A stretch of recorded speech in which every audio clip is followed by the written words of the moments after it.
Well, good morning, friends. Unit 3, Niraja Bhanut, Brave in Life, Brave in Death. So today we are learning this lesson. Let us see.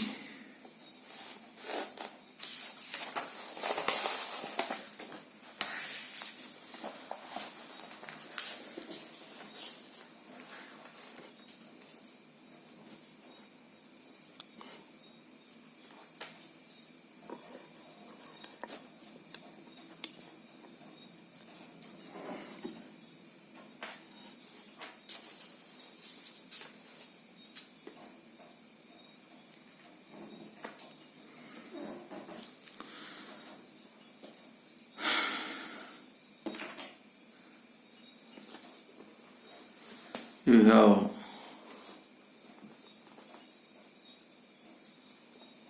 have read a lesson in class 5 about bravery awards. Do you remember the lesson? Can you narrate one incident of bravery from the lesson? ಅಂದರೆ ನೀವು 5ನೇ ತರಗತಿ ಇದ್ದಾಗ ಅಲ್ಲಿ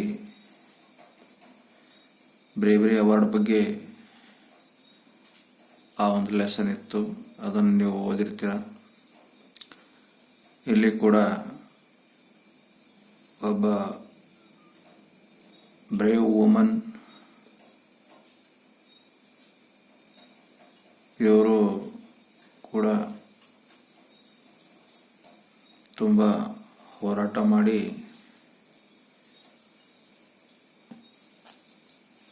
struggle ಮಾಡಿ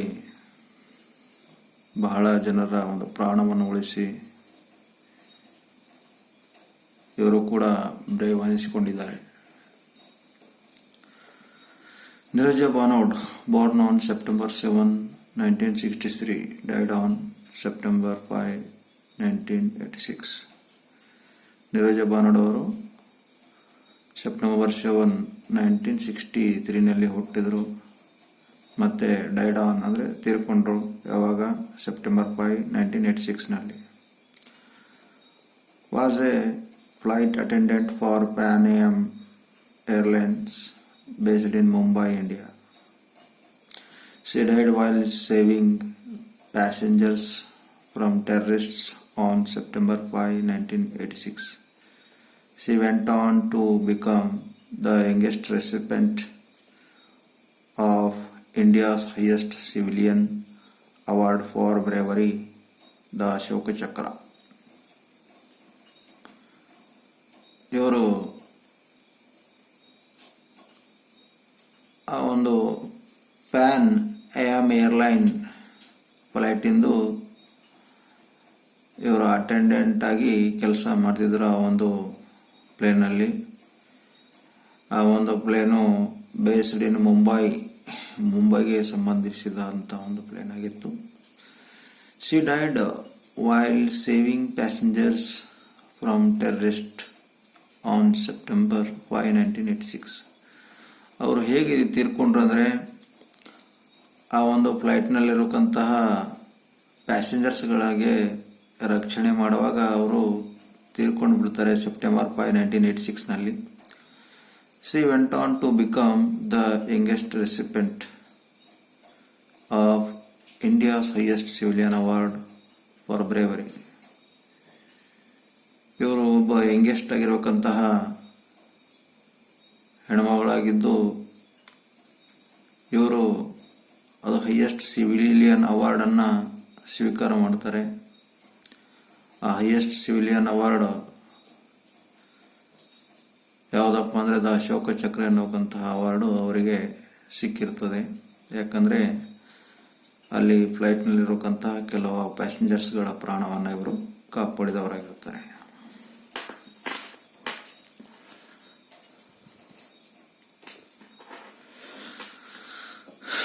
Niraja Bhanot was born on September 7, 1963 63 in Chandigarh, India.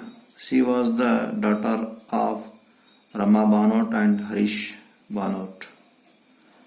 ನಾನು ನಿಮ್ಗೆ ಹೇಳಿದೆ ಇವರು ಸೆಪ್ಟೆಂಬರ್ 7, 1963 ಆ ಒಂದು ಚಂಡೀಗಢ ಎನ್ನುವಂಥ ಒಂದು ಸ್ಟೇಟ್ನಲ್ಲಿ ಇವರು ಹುಟ್ಟುತ್ತಾರೆ. ಅದು ಇಂಡಿಯಾದಲ್ಲಾಗಿರ್ತದೆ.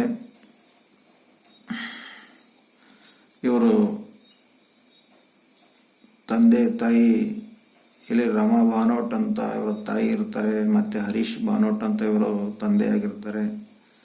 Mumbai based journalist. ಇವ್ರ ತಂದೆ ಏನಾಗಿರ್ತಾರೆ ಅಂದರೆ ಮುಂಬೈ ಬೇಸ್ಡ್ ಜರ್ನಲಿಸ್ಟ್ ಆಗಿರ್ತಾರೆ. She was an alumna. ಇಲ್ಲಿ ಅಲುಮನ ಅಂದರೆ ಫಾರ್ಮರ್ ವುಮನ್ ಸ್ಟೂಡೆಂಟ್ ಅಂತ ಈ ಹುಡುಗಿ ಅವರು ಆಗಿರ್ತಾರೆ. ಆ ಒಂದು ಸ್ಕೂಲ್ ಹೆಸರಿದೆ ಅಲ್ಲಿ. She was an alumna of Sacred Heart Senior Secondary School, Chandigarh, Bombay, Scottish School and St. Skyway College in Mumbai. ಅಂದರೆ ಇವರು ಓದಿರಕ್ಕಂಥ ಒಂದು ಸ್ಥಳ ಇಲ್ಲಿ ಹೇಳಲಾಗಿದೆ.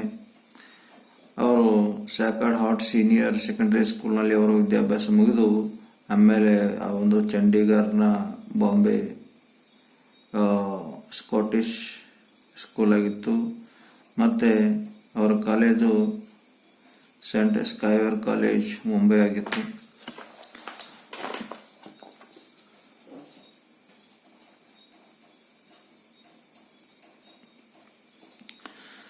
Nirja Banot joined Pan Am Airline in 1986.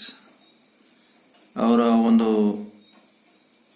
PAN am airline ಅನ್ನೋಕ್ಕಂಥ ಒಂದು ಜಾಬ್ಗೆ ಅವರು 1986ನಲ್ಲಿ ಜಾಯ್ನ್ ಆಗ್ತಾರೆ. She was the senior flight pursuer on the ill-fated Pan Am Flight 73. ಅವರು ಏನಾಗಿರೋದ್ರೆ ಸೀನಿಯರ್ ಫ್ಲೈಟು ಒಂದು ಅಧಿಕಾರಿಯಾಗಿದ್ದರೆ ಆ ಒಂದು ಪ್ಯಾನ್ ಆಮ್ ಫ್ಲೈಟ್ 73 ಅದು ಏನು ಅಂದರೆ ಒಂದು ಅಶುಭ ಸಂಕೇತ ತಂದು ಕೊಡ್ತಲ್ಲ ನಮಗೆಲ್ಲ. ಆ ಒಂದು ಫ್ಲೈಟಿನ ಸೀನಿಯರ್ ಫ್ಲೈಟ್ ಅಧಿಕಾರಿಯಾಗಿದ್ದರಂತೆ ಅವರು. This flight was hijacked by 4 heavily armed terrorists after it landed in Karachi at 5 AM from Mumbai. ಮುಂಬೈಯಿಂದ ಕರಾಚಿ ಕಡೆಗೆ ಆ ಒಂದು ಫ್ಲೈಟ್ ಹೋಗಿದ್ದಾಗ ಅಲ್ಲಿರೋಕ್ಕಂತಹ ಒಂದು ಟೆರರಿಸ್ಟ್ಗಳು hijacked by heavily armed terrorist after it landed in Karachi. ಅಂದರೆ ಆ ಒಂದು ಫ್ಲೈಟ್ ಏನಿದೆಯಲ್ಲ ಅದು ಕರಾಚಿಗೆ ಲ್ಯಾಂಡ್ ಆಗಿದ್ದಾಗ 5 AM ಆಗಿತ್ತು. Landed in Karachi at 5 AM from Mumbai. ಮುಂಬೈಯಿಂದ ಆ ಕರಾಚಿ ಒಂದು ಏನಕ್ಕಂಥ ಸ್ಥಳದಲ್ಲಿ ಲ್ಯಾಂಡ್ ಆಗಿದ್ದಾಗ ಆ ಒಂದು ಘಟನೆ ನಡೀತು. PA-73 was en route to Frankfurt and onwards to New York City. ಆಮೇಲೆ ಆ ಒಂದು ಕರಾಚಿ ಮುಖಾಂತರವಾಗಿ PA-73 en route Frankfurt and onward to New York City. ಆ ಒಂದು ಫ್ರಾಂಕ್ಫರ್ಟ್ ಏನಕ್ಕಂಥ ರೂಟ್ ಕಡೆಯಿಂದ ಆಮೇಲೆ ನ್ಯೂಯಾರ್ಕ್ ಸಿಟಿಗೆ ಹೋಗೋಕ್ಕಂಥ ಒಂದು ಫ್ಲೈಟ್ ಆಗಿತ್ತಂತೆ. Neerja alerted the cockpit crew about the hijack as the plane was on the tarmac. The 3-member cockpit crew of pilot, co-pilot and flight engineer were able to flee from the aircraft. Neeraja, being the most senior cabin crew member on board, took charge. So 4 terrorist ಏನು ಮಾಡಿದ್ರು, ಆ ಒಂದು ವಿಮಾನದಲ್ಲಿ ಹತ್ತಿದಾಗ ಆ ಒಂದು the plan was on the tarmac. the 3 members cockpit of crew of pilot. ಆ ಒಂದು ಪ್ಲ್ಯಾನು ಏನಿದೆಲ್ಲ ಪ್ಲೇನು ಇನ್ನು ರನ್ವೇದಲ್ಲೇ ಇತ್ತು. ಅಂಥ ಸಂದರ್ಭದಲ್ಲಿ ನಿರ್ಜಾ ಬಾನೋಟ್ ಅವರು ಆ ಒಂದು ಕಾಕ್ಪಿಟ್ ಅಂದರೆ ಅಲ್ಲಿ ಇರಬೇಕಂತಹ ಒಂದು ಕಂಪಾರ್ಟ್ಮೆಂಟ್ ಫಾರ್ ದ ಪೈಲಟ್, ಅಂದರೆ ಪೈಲಟ್ ಸಲುವಾಗಿ ಒಂದು ಕಂಪಾರ್ಟ್ಮೆಂಟು ಇರುತ್ತದೆ, ಅದಕ್ಕೆ ಕಾಕ್ಪಿಟ್ ಅಂತ ಕರಿತೀವಿ. ಇಲ್ಲಿ ಕೊಟ್ಟಿದ್ದಾರೆ ನೋಡಿ, A compartment for the pilot. ಆ ಪೈಲಟ್ಗಳು ಇರೋಸಕ್ಕಂಥ ಒಂದು ಸ್ಥಳ ಆಗಿರ್ತದೆ, ಆ ಒಂದು ಕಂಪಾರ್ಟ್ಮೆಂಟ್ ಇರ್ತದೆ. ಅವರಿಗೆ ಇನ್ಫಾರ್ಮ್ ಮಾಡ್ತಾರೆ ನಿರ್ಜಾ ಬಾನೋಟ್ ಅವರು. ಏನು ಇನ್ಫಾರ್ಮ್ ಮಾಡ್ತಾರೆ ಅಂದರೆ 4 ಜನ ಟೆರರಿಸ್ಟ್ ಬಂದಿದ್ದಾರೆ, ಅವರು ಪ್ಲೇನನ್ನು ಹೈಜಾಕ್ ಮಾಡಿದ್ದಾರೆ ಅಂತ ಹೇಳಿದಾಗ ಆ 3 ಜನ ಏನು ಅಲ್ಲಿ ಕಾಕ್ಪಿಟ್ನಲ್ಲಿ ಇರ್ತಾರಲ್ಲ, ಕಂಪಾರ್ಟ್ಮೆಂಟ್ನಲ್ಲಿರುವಂತಹ ಯಾರ್ಯಾರು ಕ್ರೂ of ಕೋ-ಪೈಲಟ್, 3 cockpit crew of pilot, co-pilot and flight engineer were able to flee from the aircraft.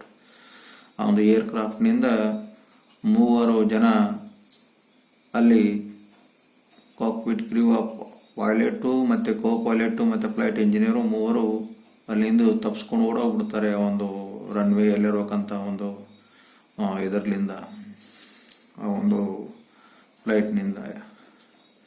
Nirja, being the most senior cabin crew member on board, took charge.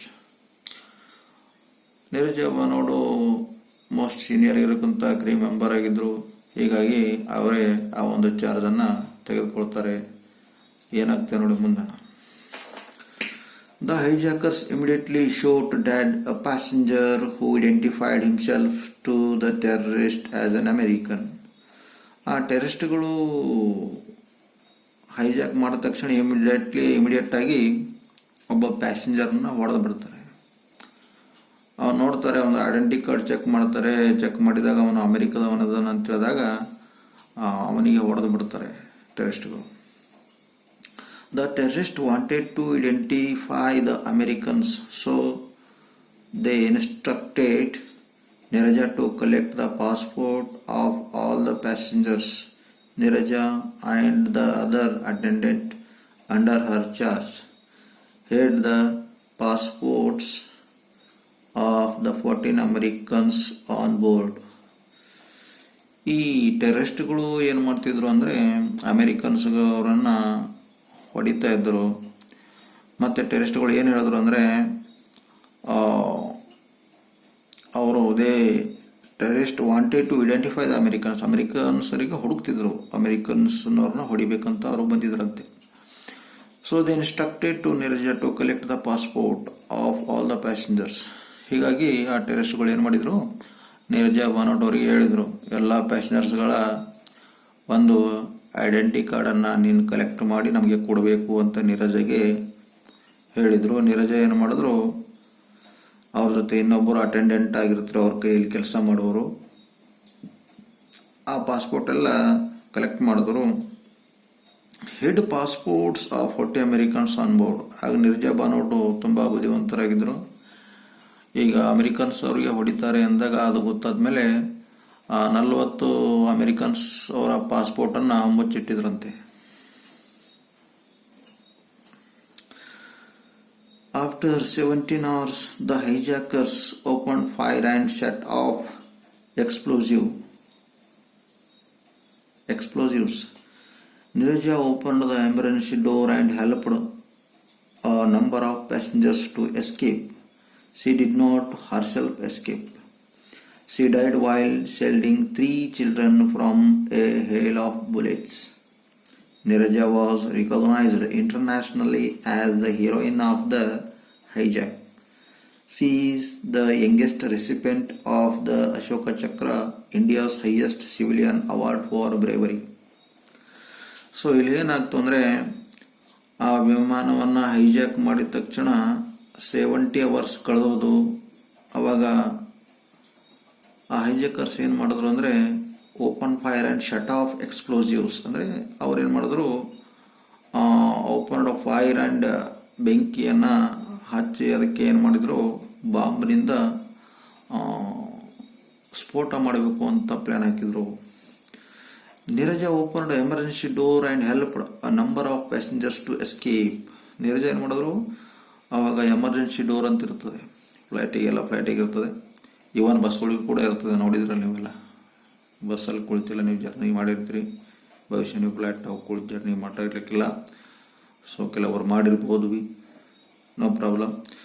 So Neeraja ಏನು ಮಾಡಿದ್ರು, ಎಮರ್ಜೆನ್ಸಿ ಡೋರನ್ನು ಓಪನ್ ಮಾಡಿ helped a number of passengers to escape. ಅಂದರೆ ಭಾಳಷ್ಟು ಜನ ಪ್ಯಾಸೆಂಜರ್ಸ್ಗಳಿಗೆ ಹೋಗ್ರಿ, escape ಆಗ್ರಿ, ಇಲ್ಲಿಂದ ನಿಮ್ಮ ಪ್ರಾಣವನ್ನು ಉಳಿಸ್ಕೊಳ್ರಿ ಅಂತ ಆ ಎಮರ್ಜೆನ್ಸಿ ಡೋರನ್ನು ಓಪನ್ ಮಾಡಿದ್ರಂತೆ. C did not escape herself. ಆದರೆ ಅವಳು ತಪ್ಪಿಸ್ಕೊಂಡು ಹೋಗಿಲ್ಲ, ಅವಳು ಅಲ್ಲಿದ್ದಳು. ಯಾಕೆ ಅಲ್ಲಿದ್ದಳು ಅಂದರೆ, C died while shielding 3 children from he'll of bullets. ಅಲ್ಲಿ 3 ಮಕ್ಕಳಿದ್ದರು. ಟೆರರಿಸ್ಟ್ಗಳು ಬುಲೆಟ್ಗಳು ಕಂಟಿನ್ಯೂಸ್ ಆಗಿ ಫೈರ್ ಮಾಡ್ತಿದ್ರು. ಹೇಲ್ ಆಫ್ ಬುಲೆಟ್ಸ್ ಅಂದರೆ ಎಲ್ಲ ಒಂದೇ ಟೈಮಿಗೆ ಎಲ್ಲ ಒಂದು ಟೆರರಿಸ್ಟ್ಗಳು ಬುಲೆಟ್ನಿಂದ ಅಟ್ಯಾಕ್ ಮಾಡ್ತಿದ್ರು. ಅವರಿಗೆ 3 ಮಕ್ಕಳಿಗೆ ರಕ್ಷಣೆ ಮಾಡುವುದಕ್ಕೆ ಹೋಗಿ ಆ ನೀರಜ ಬಾನೋಡವರು ಅಲ್ಲಿ ತೀರ್ಕೊಳ್ತಾರೆ. Neerja was recognised internationally as the heroine of the hijack. ಆವಾಗ ನಿಮ್ಗೆ ಗೊತ್ತಲ್ಲ, ಇಂಥ ಅವರ ಘಟನೆ ಆದರೆ ಮೀಡಿಯಾದವರು ಅವರು ಇವರು ಎಲ್ಲ ಬರ್ತಾರೆ, ನೋಡ್ತಾರೆ, ಸಂತಮಾನ ಹೇಳ್ತಾರೆ, ಏನೋ ಆಶ್ವಾಸನೆ ಕೊಡ್ತಾರೆ. ಇಲ್ಲ ಕೂಡ ಅದೇ ಆಯಿತು. ನೀರಜಾಗ ಏನು ಮಾಡಿದ್ರು, internationally the heroine of the hijack ಅಂತ ಅವರಿಗೆ ಎಲ್ಲ ಟೈಟಲ್ ಕೊಟ್ಟು ನೀರಜ ಬಾನೋಡ್ ಅವ್ರ ಬಗ್ಗೆ ವರ್ಣನೆ ಎಲ್ಲ ಮಾಡ್ತಿದ್ರು. She is the youngest recipient of the Ashoka Chakra, India's highest civilian award for bravery. ಹೌದು, ನೀರಜ ಬಾನೋಡ್ ಅವರು ಒಂದು ಸಣ್ಣ ಕೆಲಸ ಮಾಡಲಿಲ್ಲ, ತಮ್ಮ ಪ್ರಾಣವನ್ನು ಒತ್ತೆ ಇಟ್ಟು ಅನೇಕ ಪ್ಯಾಸೆಂಜರ್ಸ್ಗಳಿಗೆ ಏನು ಮಾಡಿದರು, ಎಸ್ಕೇಪ್ ಮಾಡಿದ್ರು. ಆ ಒಂದು ಕ್ರಿಟಿಕಲ್ ಸಿಚುವೇಶನ್ನಲ್ಲಿ ಇರಬೇಕಂತ ಎಲ್ಲ ಪ್ಯಾಸೆಂಜರ್ಸ್ಗಳಿಗೆ. ಹೀಗಾಗಿ ಅವರಿಗೆ highest civilian award, Ashoka Chakra ಎನ್ನುವಂಥ ಹೈಯೆಸ್ಟ್ ಸಿವಿಲಿಯನ್ ಅವಾರ್ಡ್ ಅವರಿಗೆ ಕೊಡಲಾಗಿರ್ತದೆ.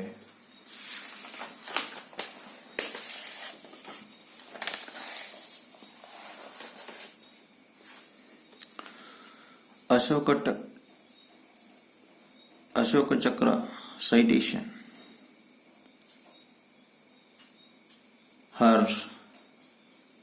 loyalties to the passengers of the aircraft in distress will forever be lasting tribute to the finest qualities of the human spirit. So, ಇಲ್ಲಿ ನೀರಜ ಬಾನೋಡ್ ಅವರಿಗೆ ಅಶೋಕ್ ಚಕ್ರ ಕೊಟ್ಟಿದ ಮೇಲೆ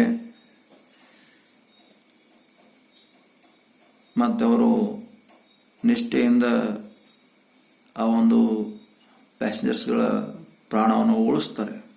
ಹರ್ loyalty to the passengers of aircraft in the distress will for ever be lasting tribute to the finest qualities of the human spirit. ಇದೊಂದು ಅದ್ಭುತವಾದಂಥ ಕೆಲಸ. ಈ ಒಂದು ಯಾವತ್ತೂ ಮರೆಯಲಾರದಂಥ ಇಂಥ ಒಂದು ಕೆಲಸ ಮಾಡಿರ್ತಾರೆ. ಇದು ಮನುಷ್ಯರಿಗೆ ಸ್ಫೂರ್ತಿಯನ್ನು ಕೊಡಬೇಕಂತ ಒಂದು ಕೆಲಸ ಮಾಡ್ತದೆ. ತಮ್ಮ ಪ್ರಾಣವನ್ನು ಒತ್ತೆ ಇಟ್ಟು ಇಂಥ ಒಂದು ಕೆಲಸ ಮಾಡಿರ್ತಾರಲ್ಲ. So she was really great. ಇಲ್ಲಿಗೆ ಈ ಲೆಸನ್ ಮುಗಿದಿರುತ್ತದೆ. ಮುಂದಿನ ಲೆಸನ್ನು ಮತ್ತೆ ನೋಡೋಣ.